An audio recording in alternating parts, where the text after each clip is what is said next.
Hello, ഇന്നത്തെ കഥയിലേക്ക് എല്ലാവർക്കും സ്വാഗതം. അങ്ങനെ നവ്യ പ്രഗ്നൻ്റാന്ന് അറിഞ്ഞ സമയത്ത് നവ്യയോട് അഭി പറയുന്നുണ്ട്, ഈ കുഞ്ഞ് എൻ്റെ കുഞ്ഞാണോ എന്ന് എനിക്ക് സംശയമെന്ന്. നവ്യക്ക് ഭയങ്കര ദേഷ്യം വന്നൊരു കാര്യം തന്നെയായിരുന്നു അത്. അതുകൊണ്ട് തന്നെ കരണക്കുറ്റിക്ക് നോക്കി ഒന്ന് പൊട്ടിച്ചു കൊടുക്കണം അഭിയുടെ. അപ്പം പെട്ടെന്ന് തന്നെ എല്ലാവരും ഒന്ന് അന്താളിച്ച് പോകുന്നുണ്ട്. അപ്പോൾ ജലജ ദേഷ്യത്തോടെ പറയുകയാണ്, ഇനി ഒരു നിമിഷം പോലും ഇവളീ വീട്ടിൽ നിൽക്കാൻ പാടില്ല. ഇങ്ങനെയുള്ള ഓരോ അഴിഞ്ഞാട്ടം കാണിച്ചിട്ട് എൻ്റെ മോൻ ചോദിച്ചതിനാണോ നിനക്ക് തെറ്റ് എന്നൊക്കെ ചോദിക്കുകയാണ്. പക്ഷേ അപ്പോഴേക്കും മുത്തശ്ശനും മുത്തശ്ശിയും അതുപോലെ തന്നെ ജയനും ദേവയാനിയും ഒക്കെ എഴുന്നേൽക്കുകയാണ്. എന്നിട്ട് എല്ലാവരും കൂടെ മുത്തശ്ശൻ പറയുന്നുണ്ട്, ഇതുപോലുള്ള ചോദ്യം ചോദിച്ച് ഇവൻ്റെ കരണത്തടിക്കുകയല്ല വേണ്ടത്, ഇവനെ കൊന്നു കളയാണ് വേണ്ടത്. അപ്പം മുത്തശ്ശിയും പറയുന്നുണ്ട്, ഇനി ഇതുപോലെ സംസാരിക്കുന്ന മകനെ സപ്പോർട്ട് ചെയ്ത് കഴിഞ്ഞാൽ അടുത്ത അടി നിൻ്റെ കാരണത്തായിരിക്കും, ജലജയോട് പറയാണ്. അപ്പോൾ ജയൻ പരിഹസിച്ചുകൊണ്ട് പറയാണ്, നാണമില്ലടാ നിനക്ക്, നവ്യമോൾ ഏതു നേരവും നിൻ്റെ ഒപ്പം ഇവിടെയുണ്ട്, എന്നിട്ട് നിൻ്റെ കുഞ്ഞിൻ്റെ കാര്യത്തിൽ വിശ്വാസമില്ലേ നിനക്ക്? അതുപോലെ തന്നെ മുത്തശ്ശനും അഭിയെ കളിയാക്കുകയാണ്, ആണുങ്ങളെപ്പോലെ പെരുമാറടാ, ഒരച്ഛനാവാൻ പോകുന്ന നേരത്ത് നീ മോളെ സംശയിക്കുകയാണല്ലേ. അപ്പോൾ ജലജ പറയുന്നുണ്ട്, ഇവൻ നവ്യയെ സംശയിക്കുന്നതിനും കാര്യമുണ്ട്. എന്ത് കാര്യം? നിർമ്മല് നവ്യയെ ബ്ലാക്ക് മെയിൽ ചെയ്തതാണെന്ന് ആദർശ് പറഞ്ഞതല്ലേ ജയൻ പറയുന്നു. അതിനുള്ള തെളിവ് ആദർശിൻ്റെ കയ്യിലുണ്ട് താനും. അപ്പം മുത്തശ്ശൻ പറഞ്ഞു, അതുകൊണ്ടാണ് പറയുന്നത്, എത്രയും പെട്ടെന്ന് അവനെ കണ്ടെത്തി അവൻ്റെ ഉദ്ദേശം എന്താണെന്ന് അറിയണം. അതുപോലെ തന്നെ അവൻ്റെ പിന്നിൽ ആരാ ഉള്ളത് അവരെയും പുറത്തേക്ക് കൊണ്ടുവരണം. അത് കേട്ടപ്പോൾ അഭി ചെറുതായിട്ടൊന്ന് ഞെട്ടുകയാണ്. അതുകൂടി കേട്ട സമയത്ത് ജലജ മകനോട് പറയാണ്, ഇനി ഇവിടെ നിന്നിട്ട് കാര്യമില്ലടാ, നമ്മൾ പറയുന്നതൊന്നും ആരും വിശ്വസിക്കില്ല, വാടാ ഇങ്ങോട്ട് വാ എന്നും പറഞ്ഞുകൊണ്ട് അഭിയുടെ കൈയും പിടിച്ച് വലിച്ച് ജലജ കൂട്ടിക്കൊണ്ട് പോവുകയാണ്. അപ്പം നയന അച്ഛനോട് ചോദിക്കുന്നുണ്ട്, അതായത് ജയനോട് ചോദിക്കുന്നുണ്ട്, എന്നാലും ചേച്ചി പ്രഗ്നൻ്റ് ആണെന്ന് അറിഞ്ഞ സമയത്ത് അഭി ഇങ്ങനെ പറഞ്ഞല്ലോ അച്ഛാ. അപ്പം ജയനും ദേഷ്യത്തോടെ പറയാണ്, അവൻ അതേ പറയൂ, അവൻ്റെ അമ്മയുടെ സംസ്കാരമാണ് അവൻ കാണിക്കുന്നത്.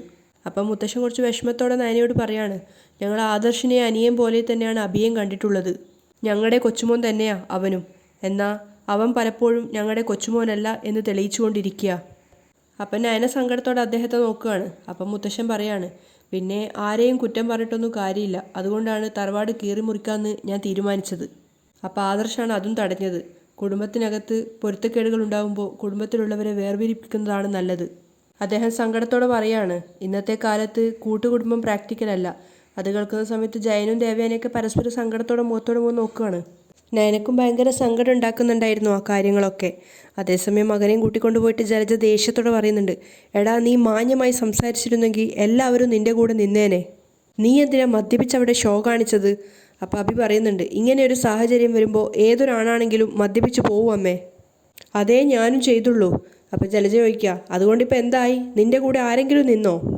ഇപ്പം എന്തേ അവളുടെ വയറ്റിലൊരു കുഞ്ഞും മുളച്ചു കഴിഞ്ഞു, ഇനി എന്തു ചെയ്യും അവളെ ഒഴിവാക്കാൻ? വലിയൊരു കളി കളിച്ചതാ, അവിടെയും ഞാൻ തോറ്റുപോയമ്മേ. എങ്ങനെ തോൽക്കാതിരിക്കും? അതുപോലെ ബുദ്ധിയില്ലാത്ത മണ്ടത്തരങ്ങളല്ലേ നീ കാണിച്ചുകൊണ്ടിരിക്കുന്നതൊക്കെ. ഞാൻ പറഞ്ഞല്ലോ, നിന്നെപ്പോലെ ഒരുത്തനാ എൻ്റെ തലവേദനയും കാലക്കേടും ഒക്കെ. നീ ഇതൊക്കെ ചെയ്യുന്നതിന് മുമ്പ് എന്നോടൊന്ന് ആലോചിച്ചോ? അപ്പം അഭി വന്നിട്ട് രഹസ്യമായിട്ട് പറയാം, എൻ്റെ അമ്മേ, ഈ നിർമ്മൽ എന്ന് പറയുന്നവൻ അവളെ ആദ്യം സ്നേഹിച്ചവനാ, അവർ തമ്മിൽ പ്രേമത്തിലുമായിരുന്നു. അവനാ ഒരു ദിവസം എന്നെ കണ്ടതും യാദൃശ്ചികമായിട്ട് കാര്യങ്ങൾ പറഞ്ഞു തന്നതും.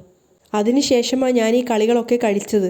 അപ്പം ജലജ ദേഷ്യത്തോടെ വീണ്ടും ചോദിക്കുക, എടാ അത് എന്നോട് പറയാതിരുന്നത് എന്തുകൊണ്ടാണെന്നാണ് ഞാൻ ചോദിച്ചത്. അമ്മ അറിയാതെ കാര്യങ്ങൾ കഴിഞ്ഞ ശേഷം അമ്മയെ സന്തോഷിപ്പിക്കാനാണ് ഞാൻ നോക്കിയത്.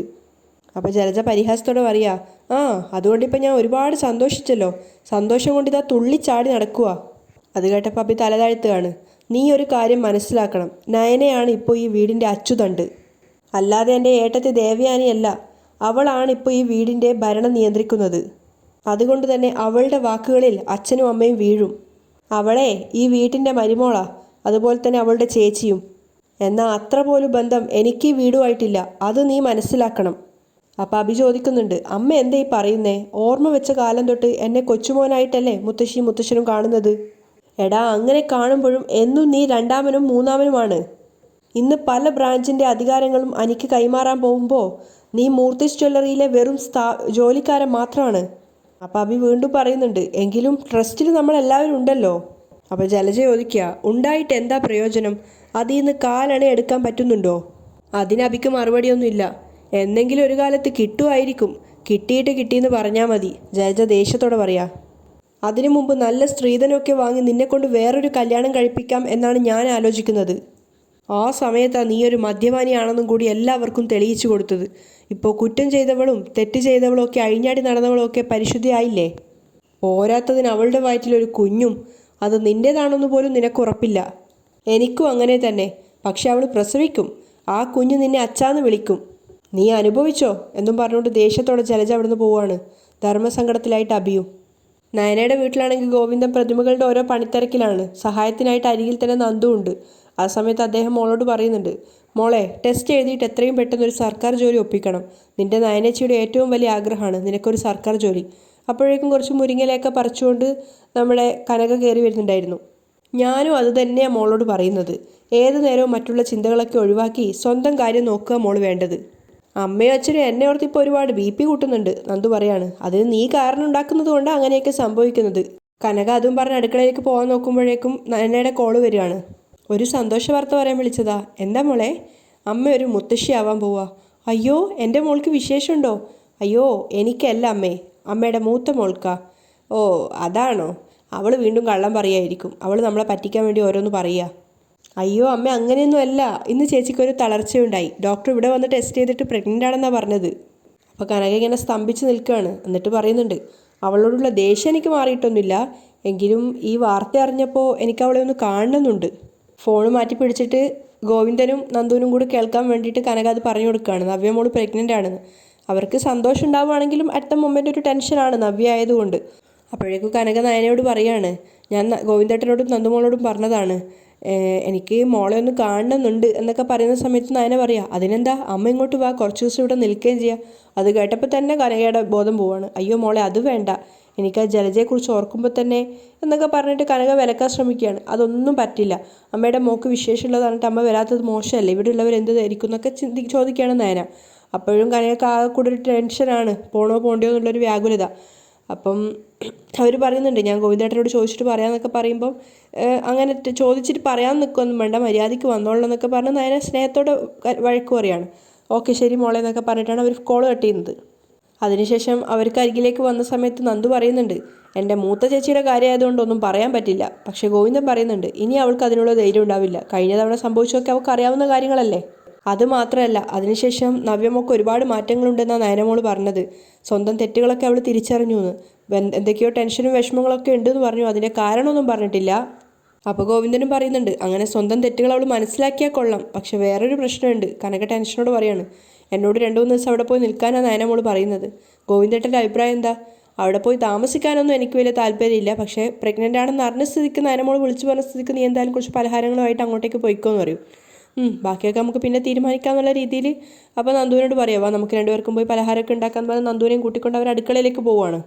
അതേസമയം അനന്തപുരിയിൽ എല്ലാവരും കൂടി ഇരുന്നിട്ടാണുള്ളത്. ആ സമയത്ത് മുത്തശ്ശൻ നവ്യയോട് പറയുന്നുണ്ട്, മോളെ ശരിക്കും പറഞ്ഞാൽ ആദർശിന് വേണ്ടി കണ്ടെത്തിയ പെണ്ണാ നീ. ആ സമയത്ത് നീ തന്നെയാണ് അഭിയുമായി അടുത്തതും രഹസ്യമായി അവനെ കല്യാണം കഴിച്ചതും ഒക്കെ. ആ സമയത്ത് അവൻ്റെ സ്വഭാവം നീ തിരിച്ചറിഞ്ഞതാ. അതുകൊണ്ട് അവനിൽ നിന്നും ഇത്രയൊക്കെ പ്രതീക്ഷിച്ചാൽ മതി. നവ്യ വിഷമത്തോടെ അദ്ദേഹം പറയുന്നത് കേട്ടു നിൽക്കുകയാണ്. ഓർമ്മ വെച്ച കാലം തൊട്ട് തെറ്റുകളിലൂടെയാണ് അവൻ സഞ്ചരിച്ചത്. അതിൻ്റെ കാരണം അവൻ്റെ അമ്മ തന്നെയാണ്. മുത്തശ്ശൻ പറയുമ്പോൾ നവ്യക്ക് സങ്കടമാവുകയാണ്. അപ്പം മുത്തശ്ശി പറയുന്നുണ്ട്, ഇനി മോള് വേണം അവനെ ഒന്ന് മാറ്റിയെടുക്കാൻ. അത് കേട്ട സമയത്ത് നവ്യക്ക് വീണ്ടും ടെൻഷനാവുകയാണ്. കാരണം അഭിയാത്ര പെട്ടെന്നൊന്നും മാറില്ല എന്ന് അവൾക്കും അറിയുന്ന കാര്യമാണ്.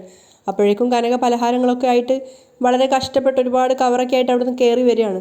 അപ്പം നയനെ നവ്യ സന്തോഷത്തോടെ നിൽക്കുന്നുണ്ട്. നവ്യ നയനോട് പറയാണ്, ദേ അമ്മ വരുന്നു.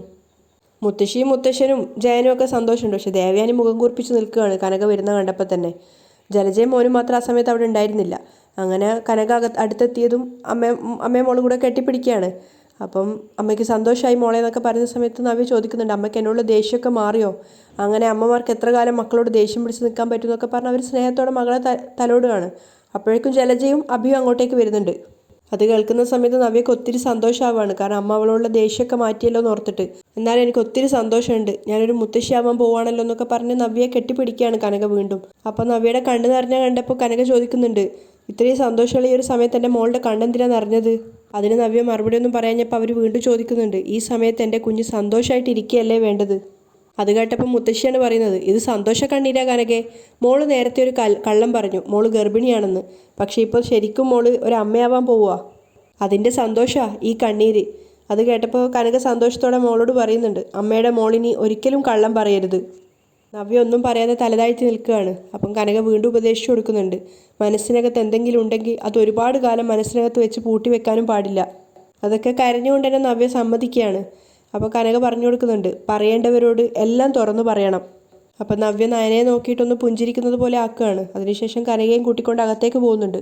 പിന്നാലെ നയനയും പോകാൻ നോക്കുമ്പോഴേക്കും മുത്തശ്ശി പറയുന്നുണ്ട്, മോളെ ഇവിടെ നടന്നതൊന്നും മോളുടെ അമ്മയോട് പറയരുതെന്ന് നവ്യ മോളോട് പറ. ശരി മുത്തശ്ശി.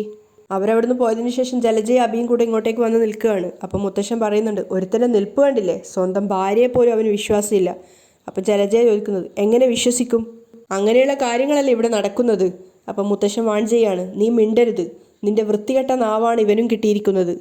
ആ നാവിൻ്റെ ദോഷങ്ങളാണ് ഇവിടെ കാണുന്നതൊക്കെ. അപ്പോൾ ദേവയാനി പറയാണ്, അതെങ്ങനാ, ഇവളുടെ ജനനം അങ്ങനെ തന്നെ ആയിരുന്നല്ലോ. അപ്പോൾ ജലജ ദേവയാനിയെ നോക്കിയിട്ട് ചോദിക്കുന്നുണ്ട്, അതെന്താ ഏട്ടത്തി അങ്ങനെ പറഞ്ഞത്? അതൊന്നും എന്നെക്കൊണ്ട് പറയിക്കണ്ട. ദേവയാനി അങ്ങനെ പറഞ്ഞപ്പോഴേക്കും മുത്തശ്ശി പറയുന്നുണ്ട്, അതിലേക്കൊന്നും കടക്കണ്ട ദേവയാനി, ഇവളുടെ ഭൂതകാലത്തെ പറ്റിയൊന്നും ഇവിടെ ആരും ചർച്ച ചെയ്തിട്ടില്ലല്ലോ, അതേപ്പറ്റിയൊന്നും പറഞ്ഞിട്ടുമില്ല. പക്ഷേ ഈ വീടിൻ്റെ നിലവാരത്തിനനുസരിച്ച് ഇവിടെ മുന്നോട്ട് പോവണ്ടേ? എല്ലാവരും മുഖം വീർപ്പിച്ച് നിൽക്കുകയാണ്. അപ്പോഴേക്കും മുത്തശ്ശൻ പറയുന്നുണ്ട് ജലജയോടായിട്ട്, നിനക്ക് ഞങ്ങൾ ഈ വീടിൻ്റെ സ്നേഹം മാത്രമല്ല തന്നിട്ടുള്ളത്, ഞങ്ങളുടെ സംസ്കാരവും തന്നിട്ടുണ്ട്. പക്ഷേ അതൊന്നും നിന്റെ മനസ്സിൽ കയറിയിട്ടില്ല, അതാണ് സകല പ്രശ്നങ്ങൾക്കും കാരണം. അത് കേട്ട സമയത്ത് ജലജ ഇങ്ങനെ ദേഷ്യത്തോടെ ദേവയാനിയെ നോക്കി നിൽക്കുകയാണ്. അതേസമയം നവ്യയും കൂട്ടിക്കൊണ്ട് പോയപ്പോൾ കനക ചോദിക്കുന്നുണ്ട്, എന്തു പറ്റി മോളെ? ഒരു സന്തോഷ വാർത്ത കേട്ടപ്പോൾ എല്ലാവർക്കും ആ സന്തോഷം ഉണ്ടാവുമെന്ന് കരുതിയിട്ടാണ് ഞാൻ ഓടിപ്പാഞ്ഞു വന്നത്. പക്ഷെ ആ ഒരു സന്തോഷം നിന്റെ മുഖത്ത് പോലും കാണുന്നില്ലല്ലോ മോളെ. അപ്പം നവ്യ പറയുന്നുണ്ട്, അതിന് വ്യക്തമായിട്ടുള്ള കാരണങ്ങളുണ്ട്, അത് പറയാനാ ഞാൻ അമ്മയെ ഇങ്ങോട്ടേക്ക് വിളിച്ചുകൊണ്ട് വന്നത്. എന്തു പറ്റി മോളെ അത് എന്ന് പറഞ്ഞ് നവ്യ പറയാൻ തുടങ്ങുമ്പോഴേക്കും നയന വന്നിട്ട് വേഗം പറയുന്നുണ്ട്, ഒന്നുമില്ല അമ്മേ. അപ്പം കനക അവളോട് തട്ടിക്കയറുകയാണ്, നീ എന്തിനാ മോളെ ഇങ്ങനെ ഓരോന്ന് മറച്ചു വെക്കുന്നത്? ഇവിടെ സംഭവിച്ച കാര്യങ്ങളൊക്കെ ഞാനും അറിയണ്ടേ, അത് എന്നെ ഒളിക്കേണ്ട കാര്യം എന്താ? അപ്പം നവ്യം പറയുന്നുണ്ട്, അതേ നയനെ, ഇനി നമ്മുടെ ജീവിതത്തിൽ എന്ത് സംഭവിച്ചാലും അതെല്ലാവരും അറിയണമെന്ന് പറഞ്ഞത് നീ തന്നെയാ. അപ്പം നയന നവ്യയെ നോക്കി നിൽക്കുകയാണ്. വയറ്റിൽ പാഡ് കെട്ടിവെച്ച് നടന്ന് ഒരുപാട് പൊട്ടിത്തെറി ഉണ്ടായപ്പോൾ ഇവിടെ എന്തൊക്കെ സംഭവിച്ചു എന്നുള്ളത് നിനക്കും അറിയാവുമല്ലോ. അമ്മ പോലും അതൊക്കെ അറിഞ്ഞിട്ട് മറച്ചു വെച്ചു എന്നാ ഇവിടെ എല്ലാവരും പറഞ്ഞത്. അമ്മയെയും മക്കളെയും കള്ളികളാക്കി. പക്ഷെ ഞാൻ മാത്രമായിരുന്നു അവിടെ പ്രതി. ഇനി അത് പറ്റില്ല. അപ്പോൾ കനക പറയുന്നുണ്ട്, മോളെ ഇവിടെ നവ്യ മോള് പറയുന്നതാ ശരി. കനക നയനയോട് പറയാണ്, അല്ലാതെ മോളുടെ നിലപാടല്ല. അപ്പം നയന ഒന്നും പറയുന്നില്ല. അപ്പം നവ്യ പറഞ്ഞു കൊടുക്കുന്നുണ്ട്, കല്യാണം കഴിഞ്ഞൊരു പെൺകുട്ടി അമ്മയാവാൻ പോകുമ്പോൾ ആ കുഞ്ഞിൻ്റെ അച്ഛൻ അത് അയാളുടെ കുഞ്ഞല്ല എന്ന് പറഞ്ഞാൽ എന്തായിരിക്കും അമ്മയെ സംഭവിക്കാൻ പോകുന്നേ? അത് കേട്ടപ്പോൾ കനക ഞെട്ടുകയാണ്, നയനയെ നോക്കുന്നുണ്ട്. അപ്പം നവ്യ പറയാ, ഇവിടെ അതാണ് അമ്മയെ സംഭവിച്ചത്. എന്താ മോളെ നീ പറയുന്നേ? എൻ്റെ വയറ്റിലുള്ള കുഞ്ഞ് അഭിയുടേതല്ലെന്നാ അവൻ പറയുന്നേ. അവൻ്റെ അമ്മയും അതിന് സപ്പോർട്ടാ. അത് കേട്ടപ്പോൾ തന്നെ കനക്ക് ദേഷ്യം വരികയാണ്. അവനെ അവൻ്റെ അമ്മയെ കുറിച്ച് എനിക്ക് നല്ല അഭിപ്രായമൊന്നുമില്ല, എന്നാലും അവർ ഇത്രയും വിചിത്രമായിട്ട് പറയുന്നത് ഞാൻ ചിന്തിച്ചില്ല. അപ്പം നയന പറയുന്നുണ്ട്, അതിന് കാരണമുണ്ട് അമ്മേ. എന്ത് കാരണം? ഇതിനിടെ ഒരു സംഭവം ഉണ്ടായി. ചേച്ചിയുടെ കൂടെ പഠിച്ച ഒരുത്തൻ ഇതിനിടെ വന്ന് ചാടി, അവനെല്ലാം കുഴപ്പിച്ചു എന്ന് പറഞ്ഞുകൊണ്ട് നിർമ്മല പരിചയപ്പെട്ടത് മുതലുള്ള കാര്യങ്ങളൊക്കെ കനകയോട് നയന പറഞ്ഞു കൊടുക്കുകയാണ്. അവസാനം അബി ആ ഫോട്ടോസ് കിട്ടിയിട്ട് എല്ലാവർക്കും മുന്നിൽ വലിച്ചെറിഞ്ഞത് വരെ. ഓരോ കാര്യങ്ങൾ കേൾക്കുമ്പോൾ കനക ഞെട്ടിപ്പോവാണ്. അപ്പം നയന പറഞ്ഞു കൊടുക്കുന്നുണ്ട്, ആ കാരണം കൊണ്ടാണ് ഇപ്പോൾ കുഞ്ഞ് അവൻ്റെതല്ലെന്ന് പറയുന്നത്. അപ്പം നവ്യ പറയുന്നുണ്ട്, അല്ലെങ്കിലും അവനും അവൻ്റെ അമ്മയും അങ്ങനെ തന്നെ പറയൂ. കല്യാണം കഴിഞ്ഞ നാൾ മുതൽ ഇതുപോലുള്ള കുറ്റപ്പെടുത്തലുകളൊക്കെ അവൻ്റെ അമ്മയുടെ ഭാഗത്തു നിന്ന് ഉണ്ടാവാറുണ്ട്. അതുമാത്രമല്ല, നിർമ്മലിനെ ഇപ്പോൾ അവതരിപ്പിച്ചത് അഭിയാണെന്ന് പോലും ഞങ്ങൾക്ക് സംശയമുണ്ട്. ആ സംശയം ആദ്യം പറഞ്ഞത് ഇവളാ, നയനയെക്കുറിച്ചാണ് നവ്യ പറയുന്നത്. അപ്പോൾ കനകയെ ചോദിക്കുന്നുണ്ട്, അതെന്താ മോൾ എന്നോട് പറയാതിരുന്നത്? അഭി അങ്ങനെ വളഞ്ഞ വഴി കൂടെ പോകുന്ന ഒരാളാ, അതുകൊണ്ടാണ് ഞാൻ സംശയിച്ചത്, നയന പറയാണ്. അപ്പോൾ കനക പറയുന്നുണ്ട്, എന്തായാലും ഞാനിത് അറിഞ്ഞ സ്ഥിതിക്ക് ഇനി ചോദിക്കാതിരിക്കുന്നത് ശരിയല്ല. എൻ്റെ മോളുടെ വയറ്റിൽ കിടക്കുന്ന കുഞ്ഞ് അവൻ്റെതല്ലെന്ന് അവനും അവൻ്റെ അമ്മയും വിശ്വസിക്കുന്നുണ്ടെങ്കിൽ പിന്നെ ഇവിടെ നിൽക്കുന്നതിൽ അർത്ഥമില്ല. എനിക്കൊപ്പം വീട്ടിലേക്ക് വരികയാണ് വേണ്ടത്. അതിന് 7-ാം മാസം ആകുന്നതുവരെ കാത്തിരിക്കേണ്ട ആവശ്യമൊന്നുമില്ല. ഇതുപോലൊരുത്തൻ്റെ ഒപ്പം പിന്നീട് ജീവിക്കണമെന്ന് പോലും ഇല്ല. കനക ദേഷ്യത്തോടെ പോകുമ്പോൾ നയന പറയുന്നുണ്ട്, അമ്മേ മുത്തശ്ശനോർത്ത് ഇതൊരു വിഷയമാക്കല്ലേ. അപ്പോൾ കനക ചോദിക്കുന്നുണ്ട്, മുത്തശ്ശനടക്കം എല്ലാവരും അറിഞ്ഞ കാര്യം തന്നെയല്ലേ ഇത്? കാര്യങ്ങൾ അറിഞ്ഞിട്ട് ചോദിക്കാതിരിക്കുന്നതല്ലേ തെറ്റ്? എൻ്റെ മോളുടെ ഈ വിശേഷം അറിഞ്ഞിട്ട് എല്ലാ ദേഷ്യവും മാറ്റി വെച്ചിട്ടാണ് ഞാൻ ഇങ്ങോട്ടേക്ക് വന്നത്. അപ്പോൾ മനുഷ്യനെ ഇങ്ങനെ വിഷമിപ്പിച്ചാലോ? എന്നിട്ട് നവ്യയുടെ കൈയും പിടിച്ചു വലിച്ചുകൊണ്ട് എല്ലാവരും ഇരിക്കുന്ന ആ ഭാഗത്തേക്ക് പോവുകയാണ്. പിന്നാലെ നയനയും പോകുന്നുണ്ട്. അവർക്കരികിലെത്തിയ സമയത്ത് കനക കരഞ്ഞോട് ചോദിക്കുന്നുണ്ട്, മൂർത്തി സാറേ, ഞാൻ എൻ്റെ 2 മക്കളെയും അന്ന് തന്നെ വീട്ടിലേക്ക് കൊണ്ടുപോകാമെന്ന് പറഞ്ഞതല്ലേ? അന്ന് സാറ് പറഞ്ഞത് കൊണ്ട് മാത്രമാണ് ഞങ്ങളുടെ മക്കളെ ഇവിടെ ആക്കിയിട്ട് പോയത്. എന്നിട്ടിപ്പോൾ ഒരമ്മയ്ക്കും അച്ഛനും തീർത്താൽ തീരാത്ത വേദനയാണ് ഇവനും ഇവൻ്റെ അമ്മയും കൂടെ ഉണ്ടാക്കി വെച്ചിരിക്കുന്നത്. അതിനുശേഷം അബിയെ നോക്കി പറയാണ്, അബി, നിൻ്റെ കുഞ്ഞല്ല എൻ്റെ മോളുടെ വയറ്റിലെന്ന് നിനക്കുറപ്പുണ്ടെങ്കിൽ ഇപ്പം തന്നെ എൻ്റെ മോളെ എൻ്റെ കൂടെ പറഞ്ഞു വിട്ടേക്ക്. പ്രാരാബ്ദങ്ങൾ ഒരുപാടുണ്ടെങ്കിലും ഇതുപോലുള്ള വാക്കുകളൊന്നും എൻ്റെ മോൾക്ക് എൻ്റെ വീട്ടിൽ കേൾക്കേണ്ടി വരില്ല. മനസ്സമാധാനത്തോടെ എൻ്റെ മോൾക്ക് അവിടെ പ്രസവിക്കാം. ഇത് അമ്മയും മോനും കൂടി എൻ്റെ മോളെ കൊല്ലുന്ന വാക്കുകളാണ് പറഞ്ഞുകൊണ്ടിരിക്കുന്നത്. മുത്തശ്ശി അവരെ സമാധാനിപ്പിക്കാൻ ശ്രമിക്കുന്നുണ്ടെങ്കിലും കനക പറയുന്നുണ്ട്, എൻ്റെ മോളുടേത് ഇവൻ്റെ കുഞ്ഞല്ലാന്ന് ഇവൻ പറയുന്ന സ്ഥിതിക്ക് വയറ്റിലുള്ള കുഞ്ഞിനെ ഇവൻ കൊല്ലില്ല എന്ന് എന്താ ഉറപ്പ്? അപ്പം മുത്തശ്ശൻ പറയുന്നുണ്ട്, അങ്ങനെ എന്തെങ്കിലും സംഭവിച്ചാൽ പിന്നെ അമ്മയും മോനും ഈ വീട്ടിനകത്തുണ്ടാവില്ല. പക്ഷേ മൂർത്തി സാറേ, അങ്ങനെ എന്തെങ്കിലും സംഭവിച്ചു കഴിഞ്ഞാൽ പിന്നെ പറഞ്ഞിട്ട് എന്താ കാര്യം? കനക സങ്കടത്തോടെ തിരിച്ചു ചോദിക്കുക. ഒരു കുഞ്ഞിനെ നഷ്ടപ്പെടുന്നത് അതിൻ്റെ അമ്മയ്ക്ക് സഹിക്കാൻ പറ്റുമോ? അവർ കരഞ്ഞോട് ചോദിക്കുകയാണ്. അപ്പം മുത്തശ്ശി പറയുന്നുണ്ട്, ഒരു കാര്യം ചെയ്യുക കനകെ, മോള് വിശേഷം അറിയിച്ച സ്ഥിതിക്ക് കുറച്ച് ദിവസം കനക ഇവിടെ നിൽക്ക്. അത് കേട്ട സമയത്ത് ശരിക്കും ജലജയും അഭിയും ഞെട്ടിത്തരിച്ച് നിൽക്കുകയാണ്. അങ്ങനെയാണ് ഇന്നത്തെ എപ്പിസോഡ് വൈൻഡപ്പ് ചെയ്യുന്നത്.